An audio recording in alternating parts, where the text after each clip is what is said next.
시청자 여러분 안녕하십니까. 출발 성공 투자 후반부 이어갑니다. 온인주입니다. 안녕하세요. 이혜은입니다. 간밤 미증시 다우존스 지수는 7거래일 동안 이어왔던 상승세가 꺾였습니다. 글로벌 원샷 보면서 함께 확인해 보시죠. 자, 그럼에도 불구하고 나스닥 지수는 9거래일 연속, S&P 500 지수는 8거래일 연속으로 상승세를 이어갔습니다. 물론 그 상승폭 자체는 좀 아쉽긴 했지만요. 자, 이렇게 3대 지수가 혼조세를 보인 가운데 10년물 국채 입찰이 있었습니다.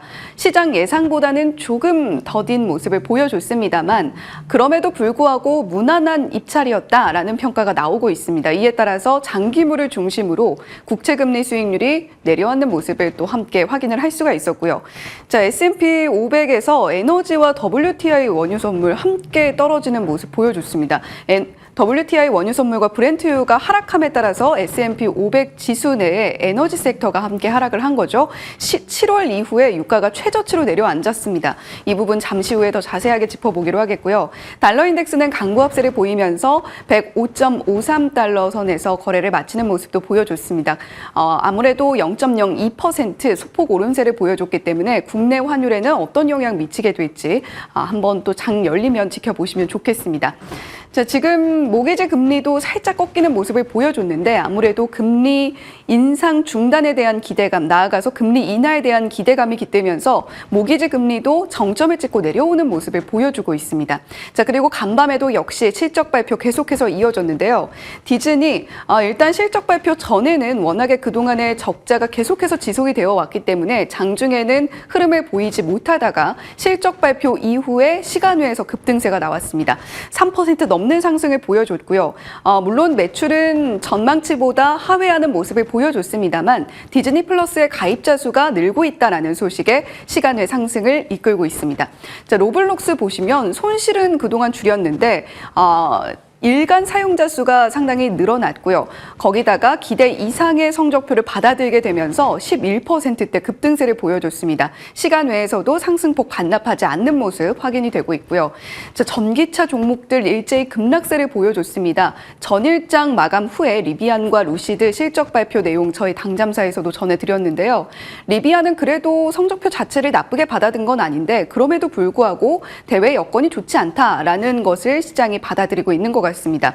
이에 따라서 장중에만 2.4%, 8% 넘는 낙폭을 보여줬고요. 테슬라도 함께 하락세를 경험할 수밖에 없었던 간밤 미증시였습니다.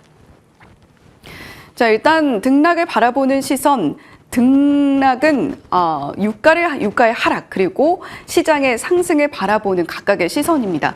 일단 간밤 미증시는 아무래도 보합권 내에서 마무리를 했던 만큼 시장 분위기 자체는 일관된 흐름을 보이진 않았습니다. 하지만 투심은 그동안 위축됐던 만큼 조금씩 기지개를 펴고 있는 모습 계속해서 확인이 되고 있고요. 자, 일단 지금 최근의 시장의 상승 쇼커버링 랠리다라는 시장의 분석이 나오고 있습니다. 울프 리서치에서 국채금리의 하락 그리고 시장의 급반등은 자산군 전반에 대한 쇼커버링 랠리일 뿐 이 랠리 자체가 길지는 않을 걸로 본다라는 분석을 내놓은 건데요. 거기다가 골드만삭스의 최대 공매도 롤링 지수가 3일 기준으로 했을 때는 3.6% 급등이 나왔다가 지난 월요일에는 4.4% 급락이 나왔습니다. 이렇게 하루 만에 1거래일 만에 등락을 거듭하게 될 때는 S&P 500 지수가 1% 넘게 하락한다는 통계가 있다라는 분석을 또 월가에서 내놓고 있는데요. 일단은 결국에 중요한 것은 시장이 이 랠리를 견딜 수 있을 만큼의 펀더멘탈을 유지하고 있느냐일 것입니다. S&P 500 기업 중에서 81%가 실적을 발표했고요. 이 중에 82%가 예상을 상회하는 실적을 내놨습니다만 그럼에도 불구하고 앞으로의 전망에 대한 가이던스는 좀 어둡다. 이 부분에 시장이 집중을 하고 있는 것 같은데 계속해서 펀더멘탈 탄탄한 기업들을 찾아가야 될 것만 같은 미국 시장의 분위기입니다. 자, 유가는 계속해서 급락세를 맞이하고 있는데 사실 전쟁이 끝나지 않았음에도 불구하고 유가는 왜 이렇게 떨어질까 의구심을 갖는 분들 많으실 겁니다. 일단 이팔 전쟁이 한 달 가까이 지속이 되고 있는데 그럼에도 불구하고 사우디라던가 이란이라던가 확전의 모습은 보이지 않고 있다는 점에 시장이 어느 정도 안도를 하고 있는 거고요. 거기다가 오펙은 석유 수출을 회복세를 보이면서 사우디와 러시아가 감산을 유지하는 결정에도 불구하고 국제 석유량이 그렇게 부족하지 않은 모습 함께 나타내고 있습니다. 이에 따라서 7월 이후에 유가가 다시 최저치 수준으로 내려온 건데 국내 정유주들 어떻게 움직이는지 오늘 시장에서 한번 체크해 보시면 좋겠습니다. 자, 일단 10년물 입찰 앞서서 결과 말씀을 드렸는데 낙찰 금리는 4.519%로 집계가 됐고요.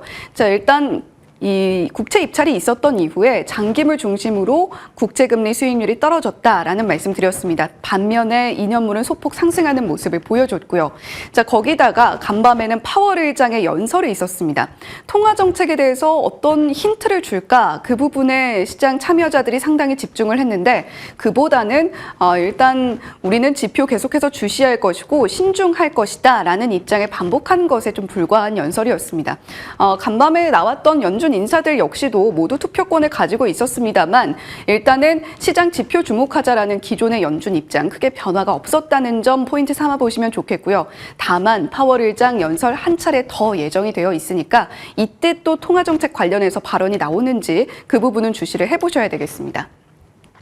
자, 그리고 간밤에 나온 소식입니다. 일라이릴리 시장이 전반적으로 아주 큰 등락을 거듭하지 않았던 와중에서도 반짝 빛났습니다.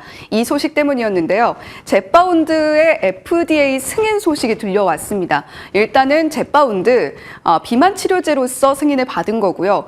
이 2형 당뇨병 치료제로 우리가 너무나 익숙하게 알고 있는 마운자로와 성분을 공유하고 있습니다. 자, 그렇다면 이 젯바운드가 노보노디스크의 위고비와는 어떻게 좀 다른 모습을 보여주게 될까요? 일단 가격이 위고비보다 저렴합니다. 거기다가 용량도 위고비는 0.5 마이크로그램으로 고정이 되어 있는 반면에 6개의 선택지를 제공을 하면서 일라이릴리 조금 더 우리가 차별화 가져가겠다라는 의지가 굉장히 강력하게 피력이 되고 있고요. 거기다가 가격적인 면에서도 보험 적용 굉장히 적극적으로 받아들이면서 우리가 시장 점유율 빠르게 늘리겠다라는 의지가 해석이 되고 있습니다. 자, 그렇다면 국내 비만 치료제 관련주들 어떤 것들이 있을지 좀 봐야 될 것 같은데 일단 비만 치료제 안에서도 그동안 위고비가 워낙에 독보적인 위치를 차지하고 있었기 때문에 위고비 관련주들은 따로 정리했습니다. 오늘 이 소식으로 인해서 아무래도 비만 치료제 관련해서 위고비 관련주들과 기존의 비만 치료제 관련주들의 흐름이 좀 변동성이 다르게 보여질 것이기 때문에 한번 관련 종목들 체크해 보시면서 지켜보시면 좋겠습니다. 자, 이렇게 간밤 미증시 상황 정리를 해봤는데요. 글로벌 상황들 일단 조금 안정세를 찾아가는 것 같기는 합니다만 시장도 그 등락폭이 좀 안정세를 찾아간다는 게 좀 아쉽긴 하네요. 그러게요. 원래는 미 증시의 분위기를 우리 시장 받아가면서 출발 분위기 연결을 하는데 요즘에는 우리 공매도 금지 이슈 때문에 별개로 움직이는 측면이 큽니다. 그래서 시장 내부적인 상황 꼼꼼히 체크해 보셔야 하는데요. 정리해봤습니다. 함께 보시죠. 자, 어제 예고해드린 대로 공매도 통계, 공매도 금지 첫날 데이터가 드디어 공개됐습니다. 공매도 통계의 특성이 이거래일 이후에 볼 수 있기 때문에 월요일 날 데이터는 어제 장 마치고 나서야 확인을 해볼 수 있습니다. 근데요, 좀 충격적입니다. 쇼커버가 나왔으면 공매도 잔고가 줄어야 되는데 줄기는커녕 오히려 늘었더라고요. 금요일 데이터보다 코스피, 코스닥, 월요일 데이터가 모두 증가한 것을 확인해 보실 수 있습니다. 추측해 볼 수 있는 건 ETF 관련 해지 물량인데 2차 전지 ETF 관련해서 유동성 공급자 해지 거래성 공매도 물량이 쇼커버 물량보다 컸을 가능성이 높습니다. 유동성 공급자 공매도는 지금 허용 중이죠. 참고로 과거에 공매도 전면 금지 1, 2, 3차 때도 모두 마찬가지였습니다. ETF LP 역할, 이 유동성 공급자 역할을 하는 게 이제 증권사인데 정방향, 그러니까 위쪽으로 상승에 베팅하는 ETF 거래가 증가하면 현물로 매수 그리고 매도 호가를 제공을 하게 되는데 그 과정에서 해지를 위해서 현물 매수도 하면서 공매도도 같이 해지 측면에서 기계적으로 담게 됩니다. 그래서 이 물량이 만약에 정말 원인이라면 이러다가 말겠죠. 일시적인 현상일 겁니다. 그래서 시간이 지날수록 다시 공매도 감소 추세가 나올 가능성이 높다라는 게 키움증권의 목소리입니다. 그리고 종목별로 봤을 때는 더 충격적입니다. 공매도 금지 첫날 쇼커버가 종목별로 봤을 때 많이 나오지 않았구나를 확인해 보실 수 있는데요. 과거에 보여드린 자료 11월 1일 기준이고요. 11월 6일자 기준 데이터입니다. 호텔신라, 롯데관광개발 비중이 이 날보다는 확실히 월요일 날 금지 들어가고 나서 줄기는 했는데 굉장히 미미하고요. 특히나 심지어 LNF는 6.63% 비중에서 심지어 7.1%까지 늘어납니다. 굉장히 특이한 현상이 나왔죠. 그래서 첫날에 관련 종목들 쇼커버 들어온다 하면서 지수와 종목들이 급등을 했었던 건 쇼커버보다는 쇼커버 올 것이다 라는 기대 심리로 매수에 들어간 물량이 훨씬 더 많았다라는 걸 확인해 보실 수 있습니다.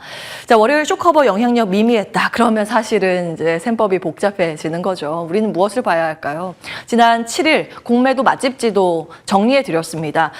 유망 섹터로, 그러니까 공매도 수급 플레이가 가능한 섹터로 2차 전지, 바이오, 게임, 웹툰, 실적주, 반도체, 피부 미용, 화장품 등 쭉 정리를 해드렸습니다. 이 첫날 월요일 날 마감 후에 상승 상위 섹터와 이 증권사의 레포트들을 참고해서 정리를 해드렸었는데요.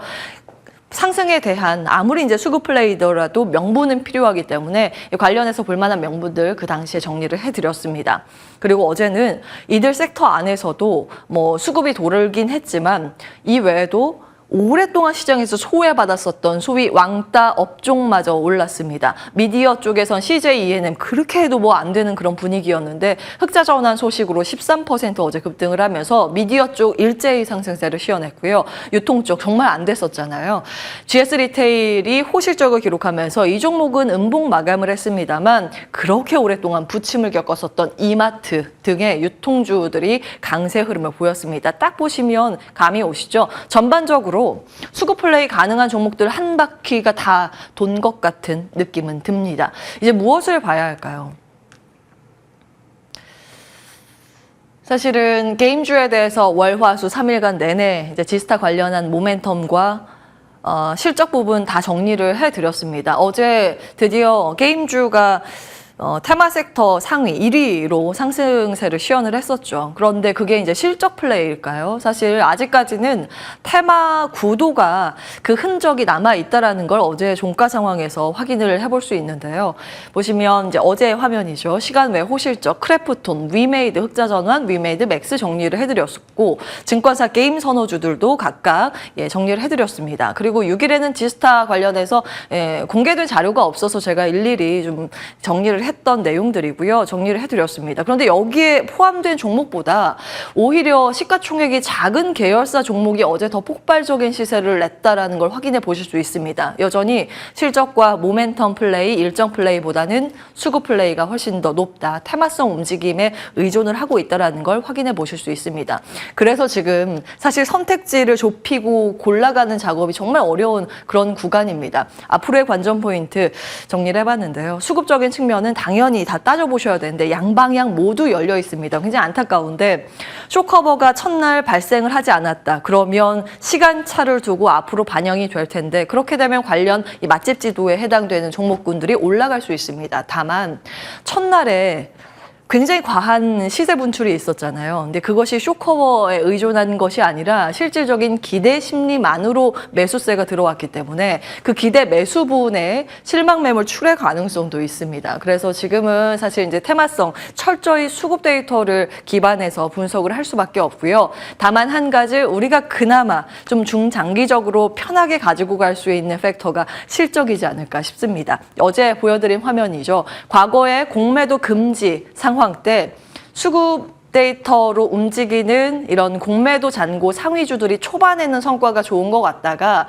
나중에는 실적주들이 같이 동행을 하다가 역전을 하는데 역전폭이 확실히 크게 나오면서 성과상 그러니까 수익 구조상 훨씬 더 압도적인 수익률을 기록했다는 점 체크해 드렸습니다. 실적 안에서도 주연인가 조연의 강세가 더 강한가 이건 계속 좀 예의주시하셔야 됩니다. 왜냐하면 최근 들어서 삼성전자, SK 하이닉스보다 뭐 소부장단이 더 강한다든지 2차 전지도 마찬가지고 각 섹터별로 봤을 때 시세 분출이 나오는 쪽이 아무래도 이런 조연 쪽에 물량이 더 유입이 되면 더 가볍게 움직이는 그 가능성이 있기 때문에 그런 점은 참고해 보시면서 대응 전략 세우셔야겠습니다. 숫자의 중요성은 요 며칠 계속 확인은 되고 있습니다. 특히 어제 그랬죠.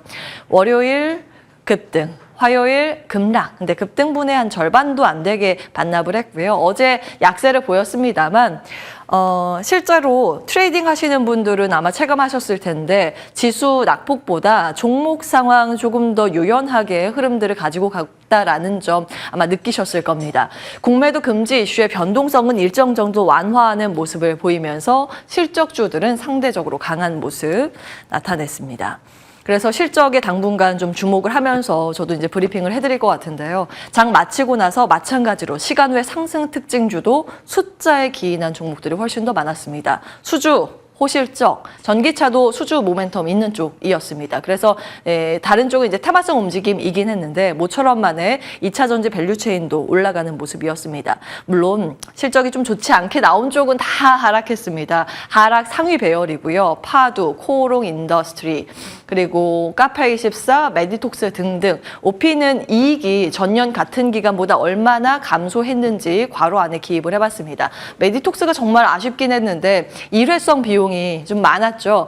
오늘 중요한 일정이 있습니다. 아마 오늘이나 내일 정도의 결과 발표가 있을 텐데 식약처에서 1심 판결 예정입니다. 일회성 비용이라고 하면 소송 비용 등도 또 포함이 되기 때문에 여기에서 승기를 잡게 된다라고 한다면 다음 분기부터의 일회성 비용에 대한 우려감이 확실히 줄어듭니다. 그래서 메디톡스 보유하고 계신 분들은 오늘 일정 중요하다는 점 꼭 참고해 보시기 바라겠고요. 중요한 부분이 이쪽에 많습니다. 수주 소식 모처럼 만에 베스타스에서 CS 베이어링이 24.4억 원 24.4억 원의 수주를 좀 따냈고 베스타스가 또 호실적을 간밤 경신을 하는 모습이었습니다. CS 윈드는 이익이 작년 같은 기간보다 105%나 증가를 했는데 둘 다 이제 풍력 쪽이죠. 오늘 시세 반응이 어떨지 보시고요. JW 중외제약도 실적 괜찮았습니다. 포스코 인터내셔널 수주 소식인데 미국의 완성차 업체로부터 전기차 감속기용 부품을 수주했다는 보도입니다. 다만 NDA라고 기업 기밀 유지 조항이 있죠. 그래서 해당 기업이 무엇인지는 밝히지 않도록 약속이 돼 있습니다. 그런데 업계에서 추정하기로는 제너럴 모터스일 것이다. 이렇게 되고요. 1조 원 규모입니다. 포스코 인터내셔널은 전기차 감속기로는 처음 수주를 따냈기 때문에 오늘 시세 반응이 어떻게 나오는지 궁금합니다. 같이 참고해 보시죠. 당잠사였습니다.